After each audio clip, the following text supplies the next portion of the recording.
Hello students, आज की इस वीडियो में आज मैं आप लोगों को पढ़ाने वाला हूँ लेखा शास्त्र के अध्याय 4 के 4.10 कुछ विशिष्ट व्यवहार और उनका नकल बही में लेखा पढ़ाने वाला हूँ। तो चलो देख लेते हैं ये होता क्या है। तो देखो यहाँ पे एक टॉपिक दिया हुआ है ना, क्या दिया हुआ है? बट्टा, अपहार या कटौती दिया हुआ है। ये बट्टा, अपहार या कटौती क्या होता है तो इसको मैं पहले आपको बता देता हूँ। देखो, बट्टा का मतलब होता है, अपहार या कटौती का मतलब होता है छूट देना। मान लो आप एक कपड़ा दुकान में जाते हो ना, कपड़ा दुकान पे आप गए और 100 रुपये का कपड़ा खरीदे, तो 10 रुपये का उन्होंने छूट दिया तो कितना रुपये पड़ा? कपड़ा 90 रुपये पड़ा। तो यही क्या कहलाएगा? बट्टा कहलाएगा। जो आपको छूट मिलता है ना, वो क्या कहलाता है? बट्टा कहलाता है। समझ में आ गया? कपड़े का कीमत वहाँ पे 100 रुपया ऐड था, 100 रुपये में 10 रुपये का उन्होंने छूट दिया और छूट देने के बाद आपको कितना पड़ा? 90 रुपया। तो इसी को हम क्या कहते हैं? बट्टा कहते हैं। अब यहाँ पे देखो एक टॉपिक दिया हुआ है, व्यापारिक बट्टा, और दूसरा क्या है? रोकड़ी बट्टा, है ना। तो ये व्यापारिक बट्टा क्या होता है, रोकड़ी बट्टा क्या होता है, चलो जानते हैं। तो सबसे पहले हम व्यापारिक बट्टा को देख लेते हैं। उत्पादों या व्यापारियों द्वारा माल का विक्रय करते समय अपने ग्राहकों को माल के छपे हुए मूल्य या सूची मूल्य पर दी गई छूट व्यापारिक बट्टा कहलाता है। अभी मैंने आपको बताया ना, क्या बताया था कि 100 रुपये का सामान है, 10 रुपये का छूट, कितना पड़ा? 90 रुपया। अब यहाँ पे उसे किस में दिया जाएगा? प्रतिशत में दिया जाएगा। तो भाई प्रतिशत में दिया जाएगा तो 100% में 100 रुपये को मान लेंगे, है ना। 100 रुपये को 100% में, 10 रुपये को 10% में, तो कितना प्रतिशत देना पड़ेगा? 90%, है ना। तो समझ में आ गया। तो जो प्रतिशत में यहाँ पे जो मूल्य है ना, उस मूल्य में, मूल्य कितना है? 100 रुपये है कपड़े का, और कपड़े के मूल्य में जो छूट दिया जा रहा है ये प्रतिशत के रूप में दे रहे हैं। चाहे आप उसे प्रतिशत में ले लो, चाहे आप डायरेक्ट ले लो, लेकिन छूट तो मिल रहा है ना। तो इसी को हम क्या कहेंगे? व्यापारिक बट्टा कहेंगे। क्योंकि हम किसी दुकान में जाकर सामान खरीद रहे हैं और उस सामान को खरीदने पर जो व्यापारी हमें छूट दे रहा है वो कहलाता है व्यापारिक बट्टा। क्लियर हुआ ये टॉपिक? यहाँ पे एक एग्जाम्पल दिया हुआ था, उसको हटा देते हैं ना, इसको देखने की जरूरत नहीं है, मैं अपनी ओर से एक एग्जाम्पल लगा चुका हूँ। अब आते हैं रोकड़ी बट्टा। ये रोकड़ी बट्टा क्या होता है? तो रोकड़ी बट्टा होता है उधार बेचे गए माल का भुगतान शीघ्र ही प्राप्त किया जा सके। देखो ऐसा भी होता है ना कि हम लोग कोई सामान को उधार बेच देते हैं और बेचने के बाद उस सामान का जो पैसा है वो तत्काल प्राप्त हो सके, तो वो जब दोबारा खरीदने आता है ना, तो हम क्या करते हैं? कुछ छूट देते हैं। अगर तुम इस छूट को थोड़ा सा हम छूट दे देते हैं, अगर आप इसके जगह में, अगर आप हमें नगद पैसा दे दोगे तो हम आपको छूट प्रोवाइड करेंगे। तो इस आधार पर जो सामान बेचा जाता है वो क्या कहलाता है? रोकड़ी बट्टा कहलाता है। समझ में आ गया? रोकड़ी बट्टा क्या होता है? इसके लिए एक एग्जाम्पल भी दिया गया है। देखो दो व्यक्ति है ना, यहाँ पे एक एग्जाम्पल दिया हुआ है, एक है अरुण और एक है मोहन। अरुण से मोहन को 500 रुपये लेने हैं। किसको लेने हैं? मोहन को लेना है ना। तो मोहन ने क्या दिमाग लगाया? मोहन ने दिमाग लगाया कि मैं उसे कुछ छूट दे देता हूँ। तो जो सामान है वो 500 रुपये का है, समझो। ठीक है, यहाँ पे लिखा, उसको देखने की जरूरत नहीं है, समझते हैं ना। जो सामान है वो कितने का है? 500 रुपये का है। तो मैंने क्या किया? मैंने 490 रुपया उसे देने के लिए कहा। 10 रुपये का मैं क्या कर रहा हूँ? छूट दे रहा हूँ। अगर आप अब नगद देते हो तो 10 रुपये का छूट मिल जाएगा। तो 490 रुपये दो, तो 10 रुपये का मैं घाटा उठाने के लिए तैयार हूँ। तो मुझे घाटा कितना हुआ? 10 रुपये का मुझे घाटा हुआ, है ना। क्योंकि घटाएंगे तो कितना आएगा? 500 में 490, 10 रुपये का। तो 10 रुपये के मैं घाटा उठाने के लिए तैयार हूँ, लेकिन जो पैसा मैंने दिया वो मुझे नगद मिल जाए। समझ में आ गया? तो इस आधार पर मोहन को कितने का घाटा हुआ? 10 रुपये का घाटा हुआ, और अरुण को कितने का फायदा हुआ? 10 रुपये का फायदा हुआ। तो दोनों के खाता में इस लेखा को किया जाएगा। तो देखो लेखा जो करेंगे, पहले मोहन के पुस्तक पे करते हैं। ठीक है, रोकड़ी खाता 490 रुपया। ठीक है, 490 रुपया कौन दे रहा है? अरुण दे रहा है। ठीक है, 490 रुपये अरुण देने वाला है, और जो 500 रुपये के सामान है उसमें मैंने 10 रुपये का छूट दिया है। तो छूट को भी लिखेंगे, वो बट्टा खाता में लिखेंगे, है ना। बट्टा खाता में जोड़ दिया जाएगा। तो कुल कितना होगा? 500 रुपया। तो दूसरे साइड में देखो 500 रुपये, जो क्रेडिट साइड है 500 रुपये, जो सामान का रेट है वो 500 था, लेकिन 10 रुपये का बट्टा दिया तो इसलिए 10 रुपये को यहाँ पे दर्शाया गया। क्लियर हो? ये मोहन के साइड पे लिखा गया है। ठीक है, मोहन के जो लेखा बुक है उसमें लिखा गया है। अब आते हैं अरुण के बुक पे। अरुण के बुक पे आओ तो देखो मोहन को कितना देना था? इनको 500 रुपये देना था ना, 500 रुपये। लेकिन रोकड़ी खाता में इन्होंने सिर्फ 490 रुपये ही दिया, 490 रुपया दिया, और उनको छूट कितना मिला? जो बट्टा डिस्काउंट मिला था वो कितना था? 10 रुपये का। तो इनके खाते में भी इनको लिखना है। ठीक है, 10 रुपये का क्या मिला, छूट मिला। तो इस प्रकार से दोनों के खाता में, जो रोकड़ी खाता है ना, रोकड़ी खाता, तो दोनों के खाता में लिखा जाता है। क्लियर हुआ यह टॉपिक। आते हैं अगले टॉपिक पे। देखो नेक्स्ट टॉपिक क्या है, माल का आहरण, है ना, माल का आहरण। तो पढ़ते हैं, व्यापार का स्वामी अपने निजी उपयोग के लिए जब कभी माल व्यापार से उठाता है तो इसकी नकल प्रविष्टि निम्नानुसार की जाती है ना।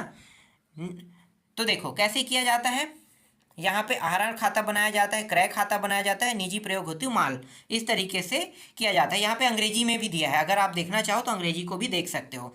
11वीं और 12वीं में अंग्रेजी का उपयोग नहीं होता है, तो आप लोग अंग्रेजी में ना पढ़ो तो ज़्यादा अच्छा है।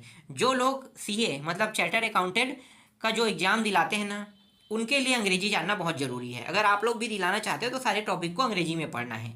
अगर नहीं दिलाना चाहते तो आप हिंदी में भी पढ़ सकते हो ना। 11वीं 12वीं के बाद सिंपल कोर्स बीकॉम है, फाइनेंशियल कोर्स कोई भी करना चाहते हो तो ऐसे कर सकते। फाइनेंशियल कोर्स तो अंग्रेजी में रहता है, लेकिन बीकॉम हिंदी में रहता है, तो ये आप कर सकते हो। सिंपल सरल सरल कोर्स है अगर आप 11वीं 12वीं बात करना चाहते हो तो। अगर नहीं करना चाहते, बड़े कोर्स करना चाहते हो, तो आपको इंग्लिश जानना बहुत ज़रूरी है। फिलहाल मैं जिनको पढ़ा रहा हूँ, मुझे नहीं लगता है कि आप में से कोई बड़े कोर्स की ओर जाओगे, और जाने की इच्छा अगर रखते हो तो मैं आपको बता देता हूँ कि सारे टॉपिक अंग्रेजी में ही पढ़ना है आपको, और ज़्यादा से ज़्यादा अंग्रेजी भी सीखना है और जानना है, क्योंकि अंग्रेजी में आगे के जो टॉपिक है वो अंग्रेजी में ही होता है। चलो आगे देखो, इसके बाद तीसरा टॉपिक पे आते हैं। तीसरा टॉपिक क्या है, दान एवं नमूने में दिया गया माल। अब ये जो दान और नमूने में जो दिया गया माल है, क्या इसमें कोई छूट, कुछ चीज़ मिलेगा? बिल्कुल नहीं मिलेगा, क्योंकि दान मतलब फ्री में आप दे रहे हो। फ्री में दे रहे हो तो इसका मतलब क्या है, मुझे नुकसान होगा ना। अगर मैं एक व्यापारी हूँ, अगर मैं किसी वस्तु को दान में दे रहा हूँ और उस वस्तु की कीमत 100 रुपये है, तो 100 रुपये के सामान को अगर मैं दान में दे रहा हूँ, तो दान में दे रहा हूँ तो इसका मतलब ये है कि मुझे कोई फ़ायदा नहीं है, मैंने बेचा ही नहीं है। बेचा ही नहीं है तो इसका मतलब है कि मुझे कोई फ़ायदा नहीं हुआ है, कोई फ़ायदा नहीं हुआ है, तो इसे क्या माना जाएगा, हानि माना जाएगा, है ना, हानि माना जाएगा। और मेरी जो सामान है उसमें क्या हो जाएगा, कमी हो जाएगा। ठीक है, तो इसी को कहते हैं दान एवं नमूने में दिया गया माल। समझ में आ गया। इसके लिए चार्ट कैसे बनाया जाता है, तो देखो दान खाता बनाया जाएगा, है ना, नमूना खाता, क्रय खाता। ठीक है, दान या नमूने में दिया गया सामान को लिखा गया है, तो दान खाता में कितना दिया है, नमूना खाता, है ना, क्रय खाता, तो इस तरीके से बनाया जाएगा। चलो अगला टॉपिक देखते हैं। अब देखो यहाँ पे आ गया माल चोरी हो जाना या जल जाना। ठीक है, यहाँ भी नुकसान हो रहा है व्यापारी को। ठीक है, अगर चोरी हो रहा है तो भी क्या हो रहा है, नुकसान हो रहा है, और जल भी रहा है सामान तो भी नुकसान हो रहा है। तो व्यापारी को क्या हो रहा है, यहाँ पे घाटा ही हो रहा है ना। ये जो पूरा लिखा है वही चीज़ मैं बता रहा हूँ, बस इसको पढ़ के नहीं बता रहा हूँ। ठीक है, यहाँ पे जो लिखा है इसको पढ़ के नहीं बता रहा हूँ, लेकिन यहाँ पे जो लिखा है वही सारी टॉपिकों को मैं अपने शब्दों में बता रहा हूँ, तो आपको समझना है, जानना है, सीखना है। ठीक है, अब देखो यहाँ पे कैसे बनाना है चार्ट, जो बनाना है, चोरी अग्नि चोरी से हानि खाता, है ना, कितने रुपए का हानि हुआ है इसको बताना पड़ेगा, तो यहाँ पे हानि खाता, फिर क्रय खाता। ठीक है, क्रय विक्रय, क्रय मतलब खरीदना, है ना, तो क्रय खाता भी बनाना पड़ेगा, कितने का आपने खरीदा था, वो सामान जल गया है, ये हो गया है, तो उसको लिखना पड़ेगा। ठीक है, और ये जो है ये नाम है। ठीक है, नीचे में जो सबसे नीचे में आता है इसको हम नाम कह देते हैं। अग्नि या चोरी के कारण माल घट गया, इस तरीके से आप खाता बना रहे हो। तो ये हमेशा ना हर टॉपिक के नीचे में कुछ ना कुछ रहता है। जैसे कि बिजनेस स्टार्ट करते हो तो बिजनेस स्टार्ट किया गया ऐसे लिखते हैं ना, तो वैसा ये सिर्फ नाम है। मेन जो टॉपिक है ये दोनों हैं। इसके बाद देखो पांचवा टॉपिक है विविध व्यय या फुटकर व्यय। ये विविध व्यय या फुटकर व्यय क्या होता है, तो चलो इसको भी जानते हैं। तो विविध व्यय और फुटकर व्यय का मतलब होता है कि व्यापार में प्रतिदिन अनेक प्रकार के छोटे छोटे जो खर्च करने पड़ते हैं ना, जैसे कि चाय पान, ठीक है, इनके लिए जो पैसा खर्च होता है उसी को हम क्या कहते हैं, विविध व्यय या फुटकर व्यय कहते हैं। इसके लिए अलग से खाता बनाया जाता है या खाता खोल दिया जाता है। तो इस प्रकार के खाते को कैसे बनाया जाता है, तो देखो विविध व्यय, है ना, इस तरीके से बनाया जाएगा, रोकड़ खाता से, और नीचे में ये जो नाम है इसको लिख दिया जाएगा, तो विविध व्ययों का भुगतान। तो इस प्रकार खाता बनाया जाता है, इसे विविध व्यय या फुटकर व्यय कहते हैं। इसके बाद देखो कार्यालय के लिए सामान। तो कार्यालय के लिए सामान का मतलब क्या है, कार्यालय के लिए जो सामान मंगाया जाता है, जैसे बैठने के लिए कुर्सी, टेबल रखने के लिए, है ना, कंप्यूटर भी होता है। ठीक है, तो ये सारी चीज़ें जो कार्यालय में उपयोग में लाया जाता है उसको हम कार्यालय के लिए सामान कहते हैं। ठीक है, इसके लिए भी खाता बनाया जाता है अलग से। तो देखो कार्यालय सामग्री खाता लिखा जाएगा, फर्नीचर मंगाए तो फर्नीचर को लिखना है, अगर कंप्यूटर मंगाए तो कंप्यूटर को लिखना है, और नीचे में कार्यालय हेतु सामग्री व फर्नीचर इस तरीके से बताना है। इसके बाद देखो अगला है 7वां है डूबत ऋण या अशोध्य ऋण। ये क्या होता है तो इसको जान लेते हैं। तो व्यवसाय में उधार बेचे गए माल की राशि का भुगतान जब प्राप्त नहीं होता है तो इस प्रकार की राशि को डूबत ऋण या अशोध्य ऋण कहते हैं। यह व्यापार की हानि है, इसकी नकल प्रविष्टि इस प्रकार की जाती है। डूबत ऋण देनदार से इस प्रकार से खाता बनाना है। जब डूबत ऋण वाला होगा तब की बात है ना, देनदार से, और डूबत ऋण लिखा जाएगा इस प्रकार। इसके बाद देखो यहाँ पे वसूली वाला है ना, जो पैसा डूब गया है उसको वसूली करना है। तो वसूली अगर हो जाता है तब आपको इस प्रकार के खाता बनाना है, सीधी सी बात है। तो मैं या डायरेक्ट इसी पॉइंट पे आ जाता हूँ।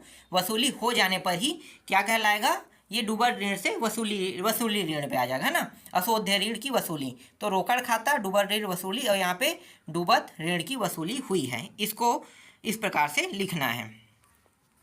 इसके बाद ऋण लेना।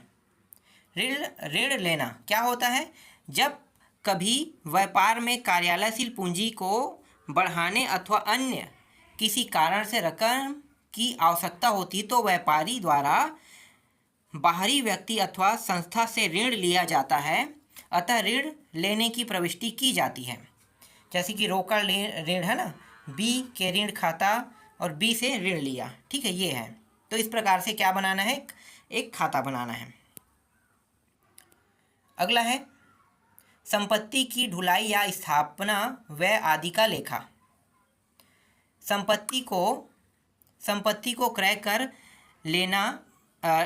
कर लाने में दिया गया ढुलाई का व्यय, भाड़ा तथा उसकी स्थापना पर किए गए खर्च हेतु पृथक पृथक खाते खोले जाते हैं, अपितु ऐसे व्ययों को संपत्ति की लागत एक अंश मानकर संपत्ति के मूल्य में जोड़कर ही प्रविष्टि की जाती है। जैसे एक मशीन 10,000 रुपये में क्रय की गई है और भाड़े कितना है 500 रुपये और 400 रुपये मजदूरी है, तो इसको किस प्रकार से लिखा जाएगा, तो यहाँ पे देखो इसको लिखा जाएगा दोनों को टोटल करके 10,900 रुपये। मतलब जो सामान है उनका कीमत कितना हो गया, 10,000 रुपये में आपने खरीदा, 500 रुपये भाड़ा लगा और 400 रुपये मजदूरी, तो आने में जितना पैसा लगा है उनको उनका रेट मान लिया जाएगा, है ना। तो कुल रेट कितना पड़ा 10,900 रुपया। तो इस तरीके से बनाना है। यहाँ पे अंग्रेजी में दे दिया है मशीन खरीदा है ना, हिंदी में आप इसे मशीन लिख लेना। टू कैश दिया हुआ है, टू कैश मतलब रोकड़ से, है ना, रोकड़ लिख लेना, ठीक है।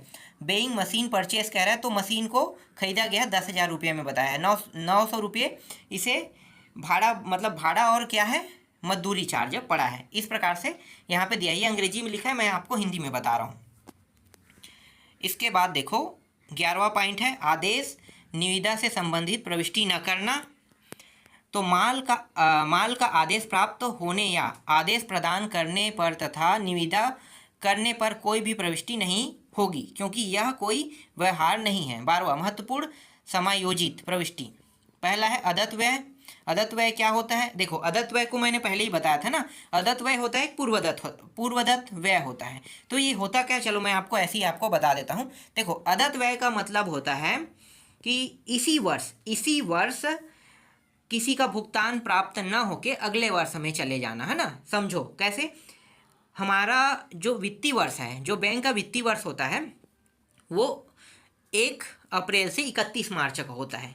तो 1 अप्रैल से 31 मार्च का होता है। अगर कोई कर्मचारी काम कर रहा है ना, कर्मचारी चलो सरकारी जॉब हो या प्राइवेट जॉब हो, है ना, तो 11 महीने का उनको वेतन मिल जाता है, 11 महीने का वेतन उनको मिल जाएगा। लेकिन 1 महीने का वेतन जो है अगले साल में चला गया, जैसे कि 2 अप्रैल 3 अप्रैल को चला गया और 31 मार्च लास्ट था क्लोजिंग, है ना, नया वित्तीय वर्ष 1 अप्रैल को चालू हो जाता है, तो 1 अप्रैल या 2 अप्रैल को चला गया। तो ये जितना 11 महीने का प्राप्त हुआ है ना, और जो 1 महीने का जो प्राप्त हुआ जो अगले में चला गया, उसी को हम अदत्त व्यय कहते हैं। तो हर महीने मान लो 1,000 है तो 11,000 हुआ और 1,000 कहाँ चला गया, अगले माह चला गया। तो अगले माह जो चला गया 1,000, है ना, जो 1 अप्रैल या 2 अप्रैल को प्राप्त हुआ, उसी को हम क्या कहेंगे, अदत्त व्यय कहेंगे। क्लियर हुआ ये टॉपिक।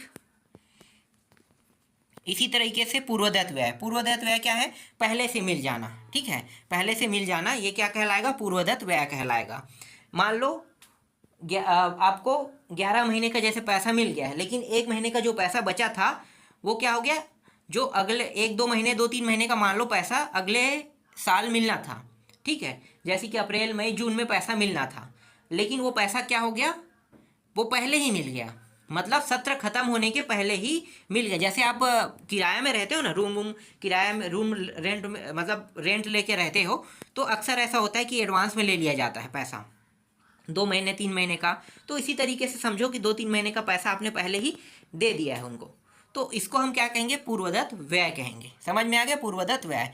तो पूर्वदत्त व्यय मान लो, देखो हर महीने का 400-400 रुपया है, तो 3 महीने का क्या हो गया, 3 महीने का 1200 रुपया हो गया। देखो तो इस तरीके से 1200 रुपया जो है, जो अगले सत्र में मिलना था वो इसी सत्र में मिल गया, ये कहलाता है पूर्वदत्त व्यय कहलाता है। क्लियर हो ये भी टॉपिक।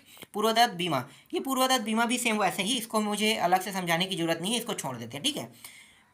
पूर्वदत्त जो बीमा है, इसको देखो। इसके बाद ह्रास, ह्रास क्या होता है, टूट फूट और समय व्यतीत होने के कारण संपत्ति के मूल्य में स्थायी रूप से जो निरंतर कमी आती है उसे हम क्या कहते हैं, ह्रास कहते हैं।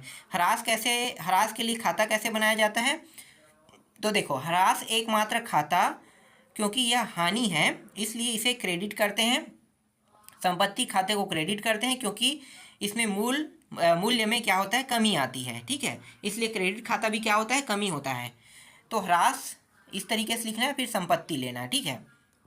इसके बाद देखो पूंजी ब्याज, पूंजी ब्याज व्यवसाय का सही कुशलता मापने के लिए यह एक सामान्य प्रथा है कि स्वामी द्वारा लगाई गई पूंजी पर व्यवसाय से ब्याज वसूल किया जाए। ऐसा ब्याज लगने पर बचे हुए लाभ की व्यवसाय द्वारा अर्जित किए गए वास्तविक लाभ माने जाएंगे। पूंजी का ब्याज व्यवसाय के लिए हानि, अतः नामात्र खाते के नियम के अनुसार ब्याज खाते को डेबिट किया जाता है। व्यवसाय के स्वामी की दृष्टि से ऐसा ब्याज लाभ है, ब्याज से उसकी पूंजी में वृद्धि होती है, अतः स्वामी के पूंजी खाते को क्रेडिट किया जाता है। तो आप देख सकते हो यहाँ पे बना हुआ है ना, पूंजी पर ब्याज और पूंजी से। इसके बाद अंतिम है आहरण ब्याज। आहरण ब्याज देखो, तो आहरण ब्याज क्या होता है, स्वामी द्वारा किए गए आहरण पर ब्याज लगाई जाती है, तो ऐसे ब्याज स्वामी के व्यवसाय के लिए लाभ होता है। इसके लिए आहरण खाते को डेबिट तथा ब्याज खाते को क्रेडिट किया जाता है। तो आहरण ले और आहरण ब्याज से, तो इस प्रकार से खाता बनाया जाता है ना। तो जितने भी खाते थे, सारे खातों के बारे में हमने इस वीडियो में जान लिया, ठीक है। इसके बाद अगले बिंदु पॉइंट को पढ़ेंगे।